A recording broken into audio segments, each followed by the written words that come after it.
வணக்கம். செய்திகள் வாசிப்பது ஆரியம் நந்தினி. டெல்லியில் பிரதமர் மோடி, கட்சியின் தேசிய தலைவர் நிதின் நபின் ஆகியோர் தலைமையில் கூட்டம் நடந்தது.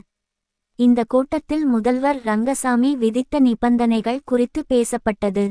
அப்போது கூட்டணியில் இடம்பெறும் புதிய கட்சியால் எந்த தொந்தரவும் இருக்காது, அதை பாஜக கையாளும் என ரங்கசாமியிடம் தெரிவிக்கும்படி அறிவுறுத்தப்பட்டது.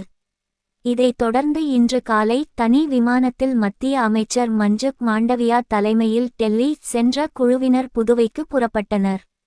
கட்சி மேலிடத்தின் அறிவுறுத்தலின்படி முதல்வர் ரங்கசாமியை மீண்டும் ஒரு முறை சந்தித்து சமாதானம் செய்ய அவர்கள் திட்டமிட்டிருந்தனர். இதற்காக பிற்பகலில் புதுச்சேரி வந்த பிறகு முதல்வர் இல்லத்துக்கு மத்திய அமைச்சர் மன்சுக் மாண்டவியா, புதுவை மாநில பாஜக நிர்வாகிகள் வர உள்ளதாக தகவல் தெரிவித்தனர். ஆனால் இந்த சந்திப்பை தவிர்க்க முதல்வர் ரங்கசாமி திடீரென மதுரை மீனாட்சி அம்மன் கோயிலுக்குச் செல்வதாக கூறி புறப்பட்டுச் சென்றார். மதுரையிலிருந்து திருச்செந்தார் சென்று முருகனையும் தரிசிக்க உள்ளார். தேசிய ஜனநாயக கூட்டணியில் தொடர்வதை ரங்கசாமி விரும்பவில்லை என்றும், இதனால் புதுவையில் தேசிய ஜனநாயக கூட்டணி உடைய வாய்ப்பு.